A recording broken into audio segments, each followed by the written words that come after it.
कोई है भाई जो भूत का मुखौटा पहनकर उस चुड़ैल का सामना कर सके? सब गांव वाले एक दूसरे की शक्ल देखने लगते हैं, लेकिन कोई भी उस चुड़ैल का सामना करने को तैयार नहीं होता। सरपंच जी, यह पप्पू हमेशा ही उल्टी सीधी तरकीब बताता है और खुद बच के निकल जाता है। मैं तो कहता हूँ अब की बार इसे ही मौका देना चाहिए। क्यों भाइयों, मैंने सही कहा ना? अरे तेरा दिमाग खराब हो गया है क्या? मुझे क्यों फंसवा रहा है? भाई मेरा काम सिर्फ तरकीब बताना है, बाकी तुम गांव वाले देख लो कि क्या कर रहा है। मुझे सब में मत घसीटो। देखो पप्पू, मोहन सही कह रहा है, ये तुम्हारी ही तरकीब है, इसलिए इसे अंजाम भी तुम ही दोगे। अरे भाई, मुझे क्यों बलि का बकरा बना रहे हो? तुम सबको कोई और नहीं मिला क्या है? अरे पप्पू भाई डरो मत, मैं भी तुम्हारे साथ चलूंगा। फिर रात होने पर शिवा के कंधों के ऊपर खड़ा हो जाता है और गांव वाले उसे भूत का मुखौटा पहनाकर उनका भेष बदल देते हैं। अब वह बिल्कुल असली के भूत जैसे लग रहे होते हैं। अरे वाह भाई पप्पू, तुम तो बिल्कुल असली के भूत लग रहे हो। वह चुड़ैल तो तुम्हें देखते ही डर जाएगी। अरे भाई, अगर चुड़ैल हमें देखकर डर गई तो ठीक है, लेकिन अगर वो नहीं डरी तो हमारा क्या होगा? अरे पप्पू भाई तुम डरो मत, मैं तुम्हारे नीचे ही तो हूँ, मैं कुछ भी गड़बड़ नहीं होने दूंगा। फिर आधी रात होने पर सब गांव वाले अपने अपने घर में छुप जाते हैं। पप्पू और शिवा भूत का भेष बदलकर गांव में खड़े हो जाते हैं और उस चुड़ैल का इंतजार करने लगते हैं, लेकिन बहुत देर तक इंतजार करने पर भी वह चुड़ैल उस रात गांव में नहीं आती। शिवा भाई, लगता है आज चुड़ैल ने छुट्टी कर ली है, आज वह काम पर नहीं आएगी।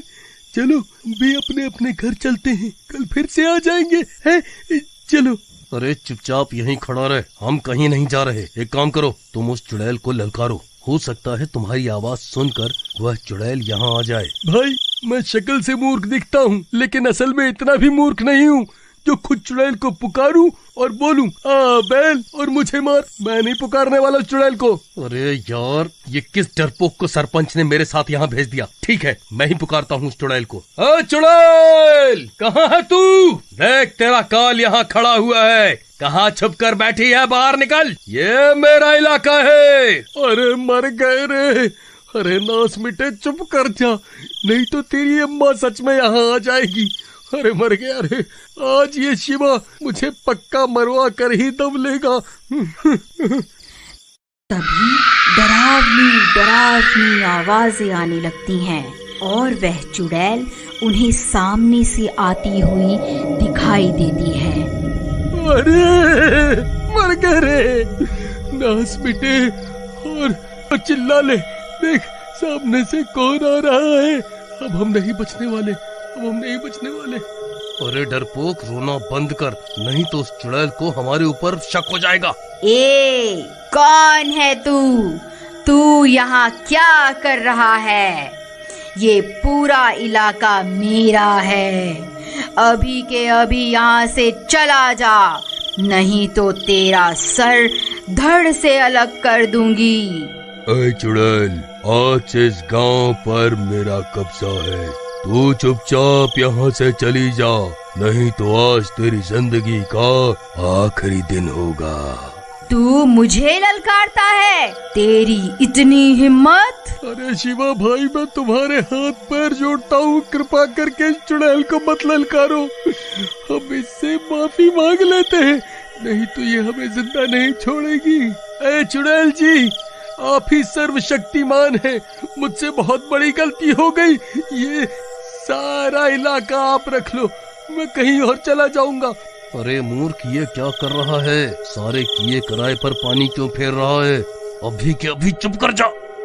चुड़ैल, तुझे क्या लगा मैं तुझसे डर जाऊंगा? तू अभी के अभी ये गांव छोड़कर चली जा। रुक, अभी तुझे बताती हूँ। शिवा भाई जल्दी यहाँ से भागो, वो चुड़ैल हमारी ओर ही आ रही है। फिर चुड़ैल उनके ऊपर हमला कर देती है और उस भूत का सिर धड़ से अलग कर देती है। शिवा धड़ के साथ नीचे ही रह जाता है और पप्पू को चुड़ैल उठाकर अपने साथ ले जाती है। अरे मर गया रे, कोई मुझे बचाओ, कोई तो मुझे चुड़ैल से बचा लो। अरे मर गया रे।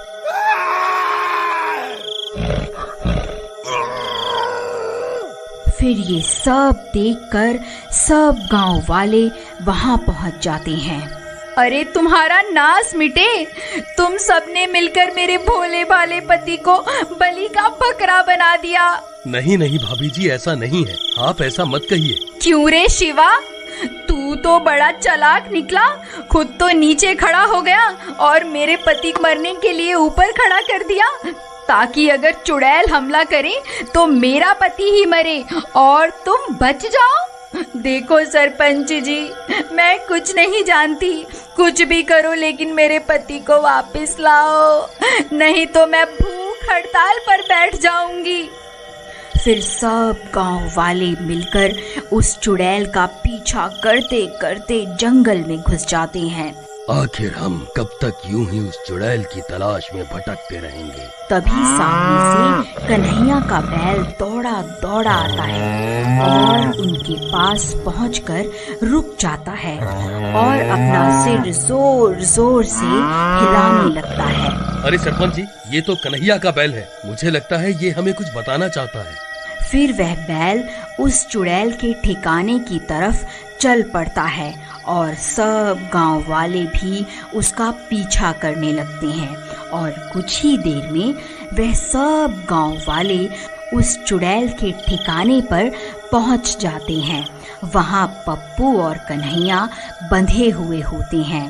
ए गांव वालों, तुम्हारी यहाँ आने की हिम्मत कैसे हुई? मैं तुम सबको कच्चा ही खा जाऊंगी। है चुड़ैल, हम तुझसे नहीं डरते, देख हम सब गांव वाले अब एक हो गए हैं, अगर हिम्मत है तो पास आकर दिखा। अरे ये तो बहुत सारे हैं, तो ये मुझे जलाकर राख कर देंगे।